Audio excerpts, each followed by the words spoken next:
स्वागत है दोस्तों आप सभी का फिर से एक नए वीडियो में। दोस्तों आज का ये वीडियो दोस्तों जेकबोर्ड के क्लास 9th के सभी विद्यार्थी के लिए बहुत ही मोस्ट इंपोर्टेंट वीडियो रहने वाला, ठीक है। क्योंकि दोस्तों आज आप सभी का जो बोर्ड एग्जाम है और आज आपका जो पहला बोर्ड एग्जाम है और कल तक चलेगा, ठीक है। 2 दिन आपका एग्जाम चलेगा। आज दोस्तों आपका जो टोटल 4 सब्जेक्ट का एग्जाम होगा, जिसमें दोस्तों आपको सबसे पहले हिंदी का और इंग्लिश का पेपर दिया जाएगा, ठीक है।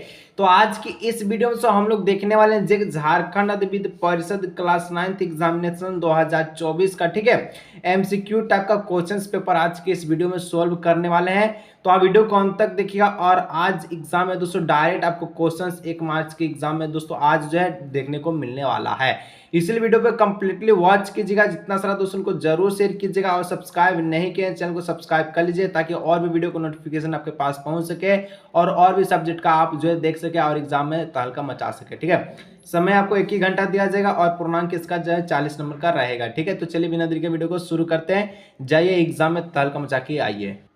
तो चलिए दोस्तों बिना देरी के वीडियो को शुरू करते हैं। एक एक प्रश्न को देखिएगा। आज दोस्तों एग्जाम में यही सब प्रश्न आएगा, ठीक है। देखिए यहाँ पर सबसे पहले खंड का है अपठित बोध है, ठीक है, जो कि 1 से लेकर 5 तक का प्रश्न पूछेगा। गद्यांश सबसे पहले कहता गद्यांश हमारे देश में, ठीक है, हमारे देश में कई प्रकार के त्यौहार मनाए जाते हैं। इनमें कुछ धर्म से जुड़े होते हैं तो कुछ नए वर्ष के आगमन से जुड़े होते हैं। त्योहार के कारण पूरा वर्ष उमंग से भरा पूरा बना रहता है, ठीक है। नव वर्ष के आगमन के समय तो ठीक है खेत लहलहाने लगते हैं और उनकी कटाई आरंभ हो जाती है। किसान का मन भी प्रफुल्लित हो जाता है। इसी प्रकार महापुरुषों की याद में मनाए जाने वाले त्यौहार हमारे मन को देशभक्ति एवं गौरव की, ठीक है, भावना से सरोवर कर देती है। और सभी त्यौहार के लक्ष्य एक ही है, हम सभी भारतीयों को मिलजुल कर एक साथ, ठीक है, हर्षोल्लास के साथ मनाए जाएं, ठीक, मनाएं और उसमें निहित अच्छे विचारों और संपूर्ण समाज में फैलाने वाले, ठीक है, मदद करें, जिससे सभी जो है धर्मों के लोगों एकजुट होकर भावना की जागृत करें, ठीक है। तो दोस्तों ये देश प्रेम को लेकर एक आपका गद्यांश था। इसके द्वारा पूछा गया जो पहला प्रश्न है कि कौन से त्यौहार के समय किसान आनंदित होता तो खुशी होता है, ठीक है। तो देखिए यहाँ पर कहाँ पर लिखा है कि कौन से, ठीक है, जो त्यौहार के समय जो आनंद और खुशी होता तो नव वर्ष के आगमन से, ठीक है, यानी ऑप्शन नंबर 1 का सी हो जाएगा। नव वर्ष के आगमन के साथ मनाए जाने वाला त्यौहार से जो किसान लोग हैं वो खुश हो जाते हैं, ठीक है। तो यहाँ पर इस प्रकार से इसको लिख लीजिएगा, ठीक है, याद कर लीजिएगा। चलिए और आगे नेक्स्ट दोस्तों यहाँ पर 2 नंबर प्रश्न पूछा कि कौन से त्यौहार हमारे मन में, ठीक है, देशभक्ति जो भावना जागृत करता है, ठीक है। तो हमारे मन में कौन सा ऐसा देशभक्ति की भावना है जो जागृत करता है, तो 2 का ऑप्शन हो जाए। ऑप्शन नंबर 2, ठीक है, महापुरुषों की याद में मनाए जाने वाला त्यौहार। चलिए 3 नंबर का था सभी त्यौहार का लक्ष्य है। तो सभी त्यौहार का जो लक्ष्य होता है उसमें निहित अच्छे विचारों को पूरे समाज में फैलाना। ऑप्शन नंबर 1 हो जाएगा, ठीक है, ए हो जाएगा। 4 नंबर गद्यांश के लिए उचित शीर्षक दे। तो गद्यांश के लिए उचित शीर्षक क्या हो जाएगा, तो यहाँ पर हो जाएगा त्यौहार का महत्व। ऑप्शन नंबर सी हो जाएगा, ठीक है। आगे बढ़ते 5 नंबर उमंग का जो शब्द है परिवाची। तो शब्द परिवाची शब्द क्या हो जाएगा, उमंग का परिवाची शब्द अगर हम लोग देखें तो 5 का ऑप्शन नंबर बी हो जाएगा, ठीक है, उल्लाह, ठीक है, इसका हो जाएगा करेक्ट आंसर। चलिए आगे दोस्तों एक पद्यांश दिया कि जिसमें आपको 6 से 10 तक का प्रश्न का जवाब देना है पद्यांश को पढ़ के, ठीक है। पद्यांश कहता है कि जब अकेला होता हूँ, ठीक है, मुझे मेरी माँ का प्यार याद आता है, ठीक है, सोचकर वक्त के उस दौर का मेरा रोम रोम हर्षित हो जाता है। याद आता है जब माँ मुझे, ठीक है, सब प्रेम खिलाती थी, दुलारती थी, ठीक है, दुलारी हुई सी वह मुझे गोद में बिठाया करती थी। नाज नखरों को भी वो जो है मेरे सब हंस हंस के उठाया करती थी, ठीक है। बेटा मेरा शेर बनेगा कहती हुई, ठीक है, मुझे दूध पिलाती थी, ठीक है। और याद आता है जब कभी मैं डरता था तो माँ ममता भरे आंचल में वो मुझे छुपा करती थी, ठीक है। तो दोस्तों ये जो आपका माँ के ऊपर एक पद्यांश दिया गया, चलिए इसको हम लोग देखते कि क्या क्या प्रश्न पूछा गया है, ठीक है। तो 6 नंबर कवि को अकेला जो है अकेले में किसकी याद आती है। तो कवि को अकेले में जैसे कि देखें या पूरा पद्यांश में निहित है माँ का, ठीक है। तो ऑप्शन नंबर 1 हो जाएगा, माँ का याद आता है, ठीक है। चलिए 7 नंबर पूछता है कि नाज नखरे उठाना मुहावरे का अर्थ। नाज नखरे का मतलब जानते हैं क्या होता है, हर तरह की जिद और इच्छा को पूरा करना ही नाज नखरे बोलता है। जैसे कि अगर आप जिद्दी करते हैं, अगर आप पिता से, गार्जियन से, पेरेंट्स से, ठीक है, मुझे ये चीज़ चाहिए तो उसको कहते हैं नाज रखना, जिसको हम लोग कहते हैं हर तरह की इच्छा को पूरा करना, ठीक है। 8 नंबर दोस्तों बोलता है कि दूध पिलाते समय माँ कवि को क्या कहती है, तो दूध पिलाते समय माँ कहती है बेटा मेरा शेर बनेगा। ठीक है, क्या कहेगा, बेटा मेरा शेर बनेगा, ऑप्शन नंबर सी। 9 नंबर कवि के डर जाने पर माँ क्या करती है, तो कवि जब डर जाता है तब माँ क्या करती है, तो उससे अपना आंचल में छिपा लेती है। ठीक है, अपने आंचल में, ममता भरे आंचल में छिपा लेती है, ऑप्शन नंबर डी नंबर। ठीक है, नेक्स्ट दूसरे 10 नंबर का था प्रस्तुत कविता का उचित शीर्षक दे, तो उचित शीर्षक क्या हो जाएगा, माँ का प्यार, माँ का आंचल, माँ का ममता, सब हो जाएगा, ऑप्शन नंबर डी हो जाएगा। और उपयुक्त सभी, क्योंकि ये सभी यहाँ भी माँ है, यहाँ भी माँ है, यहाँ भी माँ है। ठीक है, तो ये शीर्षक ही माँ के ऊपर था, तो हम लोग पहले हम लोग देख लिए। ठीक है, चलिए अब दोस्तों व्याकरण स्टार्ट हो चुका है, चलिए बढ़ते हैं। तो 11 नंबर का था जो शब्दांश किसी शब्द के पहले जोड़कर उसके अर्थ में परिवर्तन कर लेता है उसे क्या कहते हैं। अगर सबसे पहले जोड़ है, ठीक है, पहले अगर उसको जोड़ करके परिवर्तन कर देगा शब्द को, ठीक है, उसको हम लोग क्या कहेंगे, तो जो पहले जोड़ता है उसको हम लोग उपसर्ग कहते हैं, और जो लास्ट में जुड़ता है उसको हम लोग प्रत्यय कहते हैं। ठीक है, प्रत्यय। चलिए 12 नंबर सुनारगिन शब्द में किस प्रत्यय का प्रयोग है, सुनारगिन। ठीक है, सुनारगिन शब्द में किसका प्रत्यय का प्रयोग है, जैसे कि हम लोग देखें प्रत्यय लास्ट में जुड़ता है, तो लास्ट यहाँ से करिए तो इन हो जाएगा। ठीक है, इन इसका हो जाएगा, यानी कि 12 का ऑप्शन नंबर हो जाएगा सी नंबर। ठीक है, इन। चलिए आगे बढ़ते हैं दोस्तों, नेक्स्ट यहाँ पर 13 नंबर। ठीक है, आकाश का सही पर्यायवाची है, आकाश का सही पर्यायवाची शब्द क्या हो जाएगा, तो 13 का जो करेक्ट आंसर है ऑप्शन नंबर बी हो जाएगा। ठीक है, आकाश मतलब गगन। ठीक है, आगे बढ़ते हैं 14।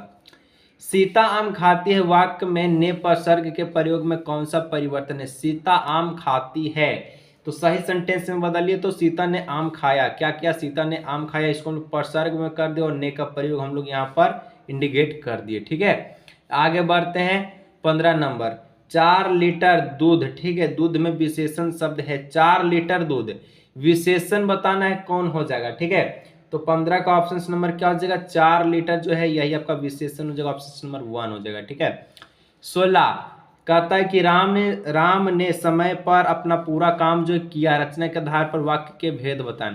राम ने समय पर काम पूरा किया। ठीक है, यहां तक दिया एक सेंटेंस, तो इसमें आपको बताना है कि कौन से आधार पर वाक्य दिया गया है, तो 16 का जो करेक्ट आंसर है वो क्या हो जाएगा, सरल वाक्य, ना कि इसमें कोई भी संयुक्त है, ना आपका मिश्र, ना उपवाक्य डाला गया है। ठीक है, 17 नंबर मोहन ने कहानी सुनाई और सोहन हंसने लगा। ठीक है, रचना के आधार पर बताएं वाक्य के भेद। मोहन कहानी सुनाई और रोहन क्या किया, हंसने लगा, और दे दिया, और दिया यानी कि दो को वाक्य को जोड़ दिया, तो कह देंगे संयुक्त हो जाएगा, ऑप्शन नंबर बी। अब दोस्तों देखिए, अब 18 नंबर का जो प्रश्न है एकदम बच्चा वाला सवाल है। ठीक है, कि 9 2 11 हो जाना मुहावरे का अर्थ है। ठीक है, तो ये तो हम लोग जो बहुत ही बच्चा से पढ़ते आ रहे हैं कि 9 2 11 होना भाग जाना कहलाता, ऑप्शन नंबर सी हो जाएगा। लड़का अच्छा, इस वाक्य में वचन बदल देने पर विशेषण पर क्या प्रभाव पड़ेगा। अगर हम लोग इसका वचन को बदल दे कि लड़का अच्छा है, तो यहाँ पर क्या प्रभाव पड़ेगा। ठीक है, तब लड़का अच्छा, तो लड़के अच्छे हैं, ये होगा ऑप्शन नंबर ए।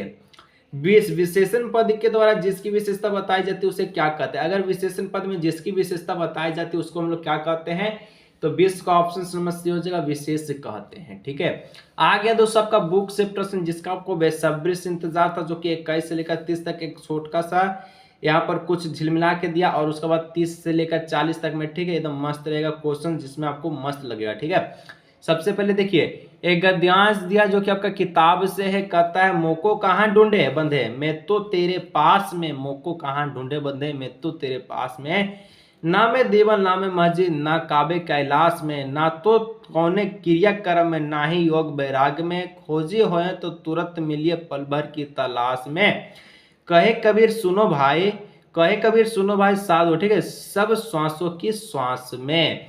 तो दोस्तों कुछ इस प्रकार का आपका पद्यांश है या फिर गद्यांश है, जो कि आपका चैप्टर से उठाया गया, किताब से ही इसको उठाया गया है। ठीक है, अब जब बुक से उठाया गया तो आपको पता चल गया होगा कि यह कहाँ से लिया गया है। तो जैसे कि अब ये जहां से भी लिया गया, तो इसका रचनाकार कौन है, तो प्रस्तुत पद के रचनाकार कौन हो जाएगा, तो 21 का ऑप्शन नंबर ए हो जाएगा। ठीक, कबीर दास हो जाएगा। ठीक है, चलिए मनुष्य किसे ढूंढ रहा है, तो मनुष्य आपको पता है कि किसे ढूंढ रहा है, तो मनुष्य ईश्वर को ढूंढ रहा, और ईश्वर कहाँ है, कण कण में है, सब श्वासों की श्वास में है। ठीक है, वैराग्य का मतलब क्या होता है, तो वैराग्य का मतलब ही होता है, आप सभी का क्या होता है, तो वैराग्य होता है। ठीक है, ऑप्शन नंबर बी हो जाएगा। ठीक है, चलिए 24 नंबर पद में किन दो तीर्थ स्थलों का नाम है, पद में ना काबे कैलाश में। ठीक है, जैसे हम लोग देखें ना काबे कैलाश, काबा और कैलाश हो जाएगा। ठीक है, तो काबा और कैलाश कहाँ है? 24 का ऑप्शन नंबर का हो जाएगा बी नंबर, काबा और कैलाश। ठीक है, चलिए अब दोस्तों यहाँ 25 नंबर का था, सब श्वासों की श्वास में इस पंक्ति का अर्थ क्या हो जाएगा? तो दोस्तों देखिए इस पंक्ति का जो मतलब क्या हो जाएगा। ठीक है, तो 25 का जो करेक्ट आंसर ऑप्शन नंबर हो जाएगा, ईश्वर सभी जीवों के कण कण में है। ठीक है, चलिए 26 मानसरोवर में कौन सा विहार है? मानसरोवर में कौन विहार करता है? ठीक है, तो मानसरोवर में आपको पता है कि कौन विहार कर रहा है? हंस विहार कर रहा है, ऑप्शन नंबर बी। 27 कबीरदास का जन्म कब हुआ? तो कबीरदास का जन्म कहाँ हुआ और कब हुआ? ठीक है, तो 27 का ऑप्शन नंबर हो जाएगा दोस्तों क्या होगा? अगर 1398 में काशी में होगा, ऑप्शन नंबर ए हो जाएगा। 28 नंबर का था, इनमें से कबीर की रचनाएं का संग्रह है। ठीक है, कबीर की रचनाएं का संग्रह कौन हो जाएगा? तो यहाँ पर 28 का जो correct answer option number A हो जाएगा बीजक। ठीक है, चलिए 29 नंबर का था कि पखा पखी का क्या अर्थ है? पखा पखी मतलब है कि पक्ष विपक्ष होता है। ठीक है, तो 29 का ऑप्शन नंबर डी हो जाएगा पक्ष विपक्ष। चलिए 30 में संसार को किसके समान बताया है? तो संसार को दोस्तों किसके समान बताया गया है? तो कुत्ते के समान बताया गया। ठीक है, ऑप्शन नंबर सी हो जाएगा। चलिए कुछ एक आपका फिर से गद्यांश दिया जो कि आपका किताब का ही है। ठीक है, और ये दोस्तों गद्यांश कुछ थोड़ा ज़्यादा बड़ा है। ठीक है, तो ये जो बड़ा दिया गया गद्यांश तो यहाँ पर छोटी लड़की वाला से है। ठीक है, आज दोनों के सामने फिर वही सूखा भूसा लाया गया। ठीक है, दोनों चुपचाप खा रहे थे। ठीक है, इस प्रकार से दिया गया दोनों के मुख में, इस प्रकार से इनकी शांत होने पर हृदय भोजन मिल सज्जन वापस। ठीक है, भैरव से तेली। ठीक है, इस प्रकार से बैल, हाँ 2 बैलों की कथा से। ठीक है, यहाँ हम इसको पकड़ चुके कि ये जो दिया गया गद्यांश ही 2 बैलों की कथा से दिया गया है। हम लोग उस चैप्टर को पढ़े हैं, तो क्यों गद्यांश को पढ़े हैं? हम लोग तो ऐसा ही बना देंगे इसको क्वेश्चंस को। ठीक है, तो चलिए 31 नंबर कथा, अगर आपको पढ़ना है गद्यांश को तो वीडियो को आप क्या कर दीजिए, रोक दीजिए, पॉज कीजिए और इसको पढ़ लीजिए। ठीक है, क्योंकि समय बहुत ही कम है। चलिए छोटी सी लकड़ी रात को दोनों को क्या खिलाते? तो छोटी सी जो लड़की है हीरा मोती को क्या खिलाती थी? ठीक है, तो रोटियां खिलाती। तो ऑप्शन नंबर ए हो जाएगा। ठीक, अब दोस्तों 32 नंबर कहता है कि लड़की के पिता का क्या नाम था? तो लड़की के जो पिता है उसका नाम था भैरव। ठीक है, का नाम था? भैरव नाम था। ठीक है, आगे हम लोग नेक्स्ट बढ़ता है। तो दोस्तों 33 नंबर का था, सतवली माँ में उसके साथ कैसा व्यवहार किया? तो सौतेली माँ ने उसके साथ कैसा व्यवहार किया? तो 33 का जो करेक्ट आंसर है सो ऑप्शन नंबर बी हो जाएगा, उसे मारती थी। ठीक है, चिमटा उमटा से। चलिए 34 दोनों बैले के साथ कैसा व्यवहार किया जाता था? तो कैसा? वो दिन भर क्या करते थे? तो यहाँ पर क्या हो जाए 34 का ऑप्शन नंबर है, दिन भर जोतते जाते और डंडे खाते थे। ठीक है, बहुत ही गंदा व्यवहार किया जाता था। ठीक है, 35 उपयुक्त गद्यांश के लेखक कौन है? 2 बैलों की कथा का जो लेखक है प्रेमचंद, ऑप्शन नंबर ए हो जाएगा। ठीक है, चलिए 26 तिब्बत की औरतें चाय किस में कुटती थी? ठीक है, तो यहाँ पर हो जाएगा देखिए 36 का ऑप्शन नंबर हो जाएगा 6 ए नंबर। ठीक है, चोरी में। ठीक है, चलिए 37 रुपये का था, लेखक गलत रास्ते पर कितने मील तक चल गया था? तो मील 1.5 मील वही। ठीक है, ऑप्शन नंबर ए हो जाएगा। 38 रुपये का था शेखर। ठीक है, शेखर बिहार। ठीक है, बिहार में कंजूर की कितनी हस्तलिपियाँ हैं? तो 38 का ऑप्शन नंबर सी हो जाएगा 103 है। ठीक है, 103।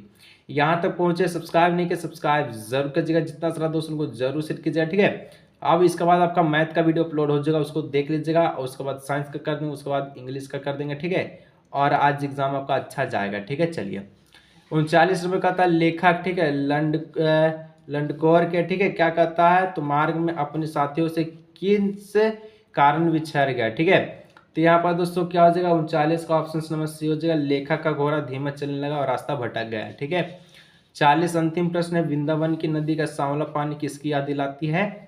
तो कृष्ण की याद दिलाती है। तो ये रहा दोस्तों 40 मोस्ट इंपोर्टेंट एमसीक्यू क्वेश्चन जो आपके एग्जाम में आज बहुत ही मोस्ट इंपोर्टेंट रोल निभाएगा। ठीक है, वीडियो अच्छा लगे तो सब्सक्राइब जरूर कीजिएगा, और मिलते हैं हम लोग इस तरह भी नए वीडियो में, तब तक के लिए लाइक का बटन ठोक दीजिए। ठीक।